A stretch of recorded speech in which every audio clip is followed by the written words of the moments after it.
ಇದೆಲ್ಲದಕ್ಕಿಂತ ಬೇರೆದಾದ ಒಂದು ಸಿನಿಮಾ ಅಂತ ನಾನು ನಂಬ್ತೀನಿ. ಇದಕ್ಕೆ ಸಿಕ್ಕಾಪಟ್ಟೆ ಜನರ ಶ್ರಮ ಇದೆ. ಒಬ್ಬರೇ ನಾನೊಬ್ಬ ಅಥವಾ ನಿರ್ಮಾಣ ಸಂಸ್ಥೆ ಒಂದರಿಂದ ಆಗೋದಿಲ್ಲ.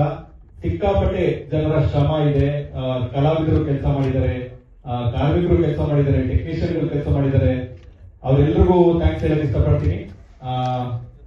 I think will take the media questions ಆಗಿ. ಅಂದ್ರೆ ಈಗ ಅಭಿಮಾನಿಗಳಿಗೆ ಇದ್ರ ಬಗ್ಗೆ ಗಮನಕ್ಕಿರ್ಲಿಲ್ವಾ? ಪ್ರಜ್ವಲ್ ಅವರು ಯಾಕೆ ಕಾರ್ಯಕ್ರಮಕ್ಕೆ ಬರ್ಲಿಲ್ಲ ಅನ್ನೋದು ಪ್ರಮುಖ.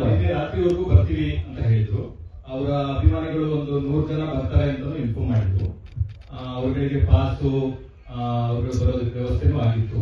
ಆಮೇಲೆ ಇಲ್ಲಿ ಬಂದಿರೋ ಅಭಿಮಾನಿಗಳು ಅಂತ ಯಾರು ಹೇಳ್ತಾ ಇದಾರಲ್ಲ, ಅವರೆಲ್ಲರೂ ನನಗೂ ಗೊತ್ತಿರೋ ಹುಡುಗರೆ, ನನ್ನ ಸ್ನೇಹಿತರೆ. ನಮ್ಮ ಅಭಿ ಅಂತ ಎಲ್ಲ ಹುಡುಗ ಮಾತಾಡ್ತಿದ್ದಲ್ಲ, ಅವರು ಪ್ರಜ್ವಲ್ ಅವ್ರ ಅಸಿಸ್ಟೆಂಟ್. ಆಮೇಲೆ ಇನ್ನೊಬ್ರು ನಮ್ಮ ದೇವು, ಇವರೆಲ್ಲ ನಮ್ಮ ಆತ್ಮೀಯ ಹುಡುಗರೆ, ಪ್ರಜ್ವಲ್ ಅವ್ರ ಜೊತೆಗೆ ಇರೋರು ಇವರು.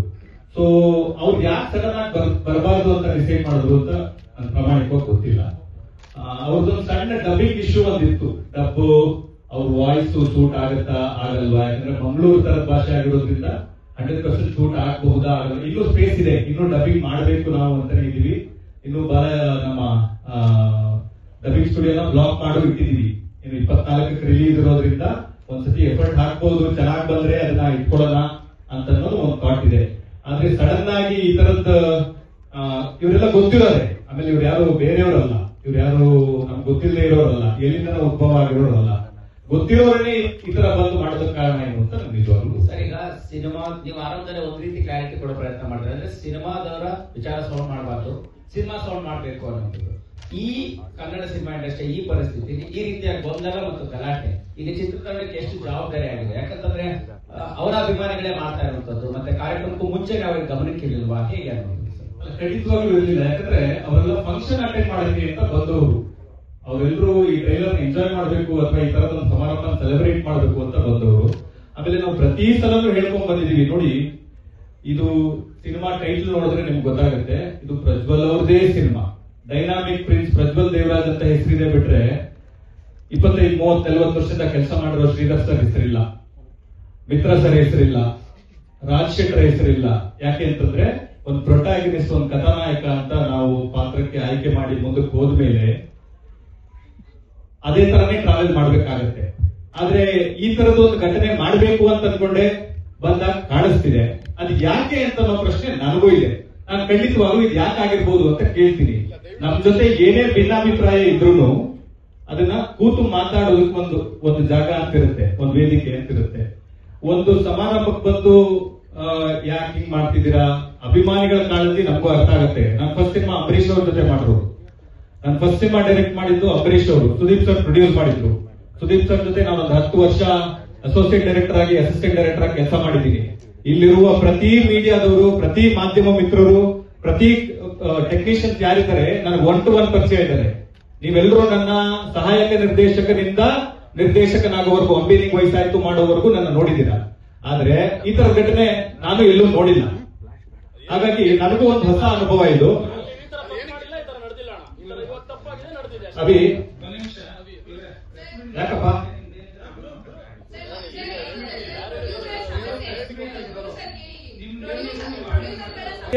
ಪ್ಲಾಟ್ಫಾರ್ಮ್ ಇದು, ಮೀಡಿಯಾಕ್ಕಂತ ಸ್ಪೇಸ್ ಕೊಟ್ಟಿದ್ದೀರಾ. 11 ಗಂಟೆ ಮೇಲೆ ಅನ್ನೋದು ಮೀಡಿಯಾ ಕೊಟ್ಟಿದ್ದೀರಾ ಟೈಮು.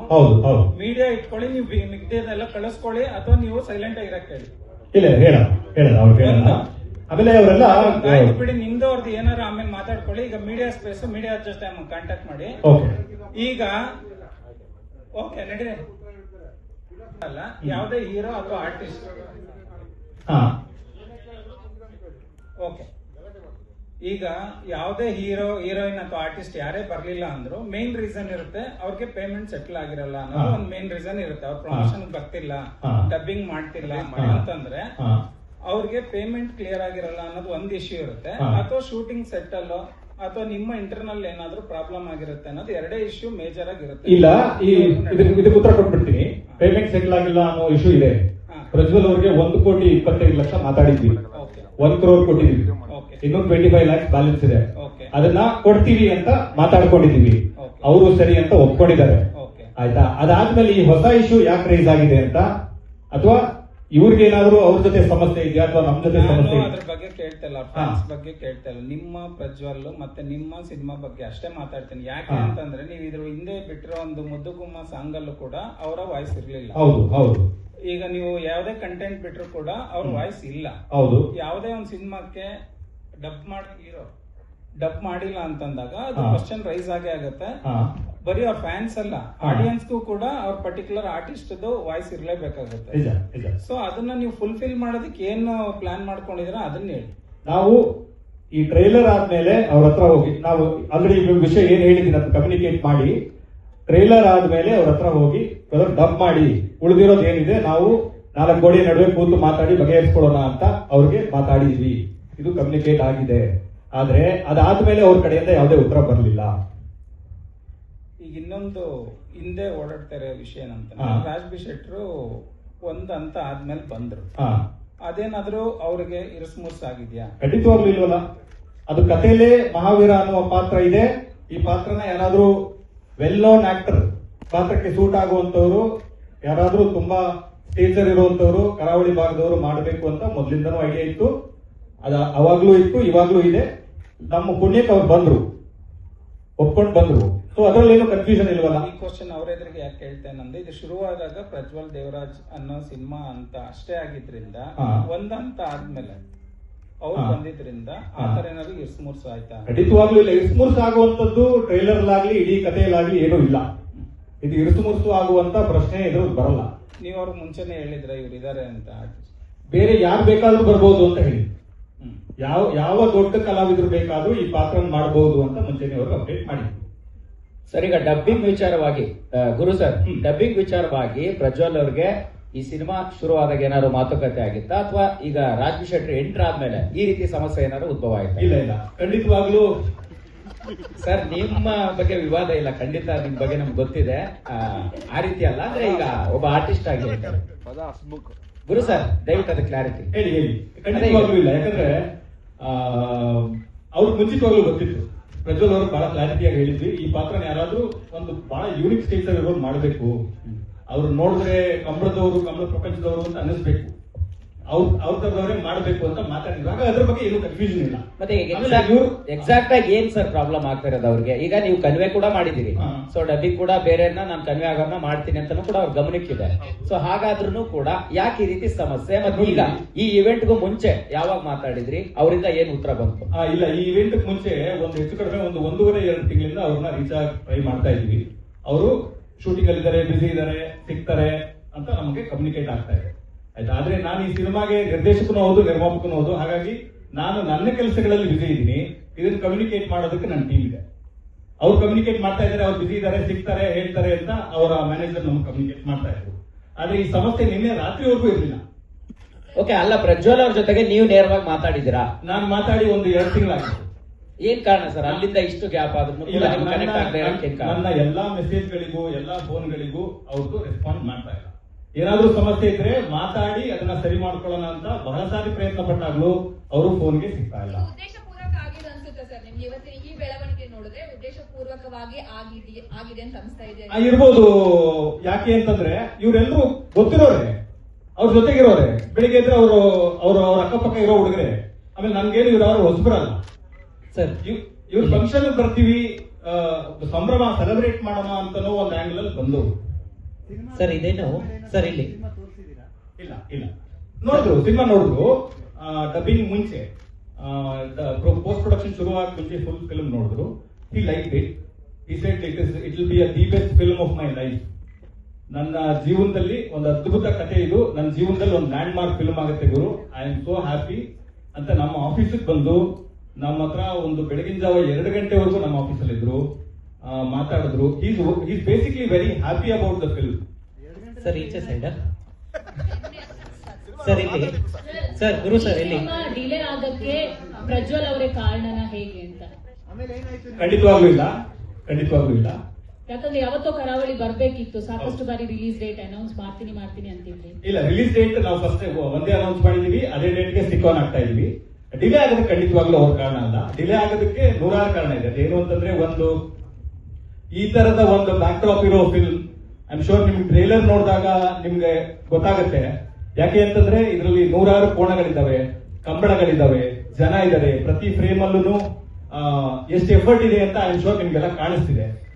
ಅದ್ರ ಮೇಕಿಂಗ್ ಪ್ರಾಸೆಸ್ ಟೈಮ್ ತಗೋತೇ ಹೊರತು ಪ್ರಜ್ವಲ್ ಅವರು ಯಾವುದೇ ಕಾರಣಕ್ಕೂ ಟೈಮ್ ತಗೊಳ್ಳಿಲ್ಲ. ರಾಜ್ ಸರ್, ನಿಮಗೆ ಪ್ರಶ್ನೆ. ಈಗ ಈ ರೀತಿಯ ವಿವಾದವನ್ನ ನೀವು ಕೂಡ ಮೊದಲ ಬಾರಿಗೆ ಒಂದು ವೇದಿಕೆಯಲ್ಲಿ ನೋಡಿದಿರಿ ಅನ್ಕೊಳ್ತೀವಿ. ಸೊ ಹಾಗಾಗಿ ಪ್ರಜ್ವಲ್ ಅವರು ಮತ್ತೆ ನಿಮ್ಮ ಒಂದು ಕಾಂಬಿನೇಷನ್ ಅಂದಾಗ ಸೊ ಯಾವ ರೀತಿಯ ಮಾತುಕತೆ ಅವರ ಜೊತೆ ನಿಮ್ದಿತ್ತು?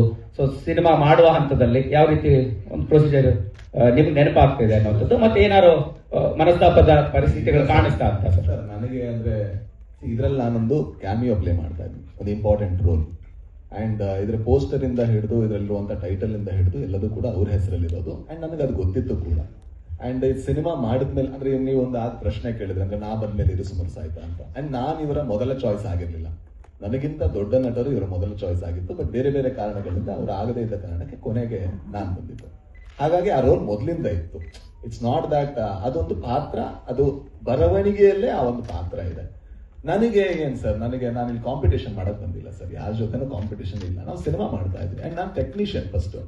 ನನಗೂ ಗೊತ್ತು ಒಬ್ಬ ಮನುಷ್ಯ ಒಂದು ಸಿನಿಮಾ ಮಾಡೋದಕ್ಕೆ ಎಷ್ಟು ಶ್ರಮ ಪಡ್ತಾನೆ, ಎಷ್ಟು ಬದುಕುಗಳು ಅದರಲ್ಲಿ ಇನ್ವಾಲ್ವ್ ಆಗಿದೆ ಅಂತ. ನನ್ನ ಒಬ್ಬನ ಜೀವನ, ನಂದೇನೋ ಹೆಸರು, ನಂದೇನೋ ಕಾಂಪಿಟೇಷನ್, ಇದ್ರಲ್ಲಿ ನಾನು ಒಪ್ಪಿಗೇನೂ ಇಲ್ಲ, ಇದ್ರಲ್ಲಿ ನಾನು ಸಮ್ಮತಿನೂ ಕೊಡಲ್ಲ. ಇದು ನನಗೆ cinema is much bigger then me sir. ನನ್ನ ಹೆಸರು ಹಾಕಿಲ್ಲ, ನಂದು ಏನು ಹಾಕಿಲ್ಲ ಅಂದ್ರೂ ಕೂಡ ಯಾರು ಬರಲ್ಲ ನನ್ನ ಕಡೆಯಿಂದ. ಗ್ಯಾರಂಟಿ ಮುಂದಿನ ಸಿನಿಮಾಗಳಲ್ಲಿ ಗ್ಯಾರಂಟಿ ಯಾರು ಬರಲ್ಲ, ಯಾಕಂದ್ರೆ ಸಿನಿಮಾ ದೊಡ್ಡದು, ನಾವು ಅದನ್ನ ಕಲ್ತವ್ರು. I think it's very unfortunate that we are speaking about this.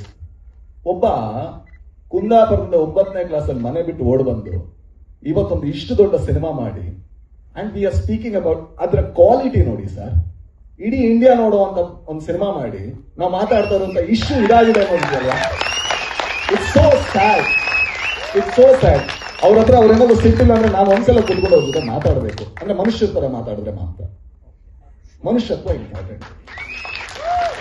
ನಾವು ಮಾತಾಡಿದ್ರೆ ನಾವು ಮಾತಾಡ್ಬೋದು ಏನೋ. ಯಾಕಂದ್ರೆ this is so sad sir. ಏನ್ ಸರ್ ಕಾಂಪಿಟೇಷನ್? ಯಾವ ಕಾಂಪಿಟೇಷನ್ ಹೇಳಿ? ನಂದೊಬ್ಬಂದ ಸಿನಿಮಾ ಸರ್, ಆ ಹುಡುಗಿರ್ ಮಾಡಿಲ್ವಾ? ಮಿತ್ರ ಸರ್ ಮಾಡಿಲ್ವಾ? ಹೆಂಗ್ ಕಾಣಿಸ್ತಾರೆ ಮಿತ್ರ ಸರ್? ಎಂತ ಒಳ್ಳೆ ಕಲಾವಿದ. ಶ್ರೀಧರ್ ಸರ್ ಮಾಡಿಲ್ವಾ ಸರ್? ಅವ್ರು ಎಷ್ಟು ಜನ ನೋಡಿದ್ದಾರೆ?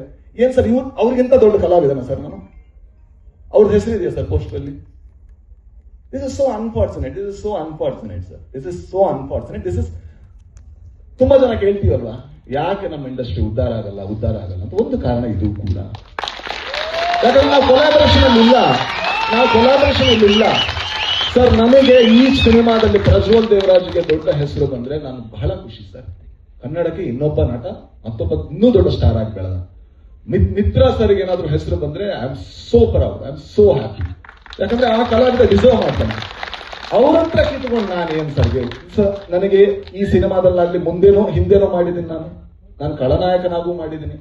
ಅಲ್ಲೆಲ್ಲೂ ಕೂಡ ನನಗೆ ಕಟೌಟ್ ಹಾಕಿ ಅಂತ ಹೇಳಿಲ್ಲ. ಅಥವಾ ನಾನು ಸೂಪ್ರಮ್ಸು ಅಲ್ಲಿ ಕಾಮಿಡಿ ಆಗೋ ಮಾಡಿದ್ದೀನಿ. ಅಲ್ಲೆಲ್ಲೂ ಕೂಡ ನನ್ನ ಹೆಸರು ಪೋಸ್ಟರ್ ಬನ್ನಿ ಅಂತ ನಾನು ಕೇಳಿಲ್ಲ. ನನ್ನ ಜೀವನದಲ್ಲಿ ನಾನು ಅದನ್ನ ಮಾಡಲ್ಲ. ಮಾಡಿದ್ರೆ ಅವತ್ತು ನಾನು ಇಂಡಸ್ಟ್ರಿ ಬಿಡಬೇಕು ಅಂತ ನಾನು ಭಾವಿಸ್ತೀನಿ ಸರ್.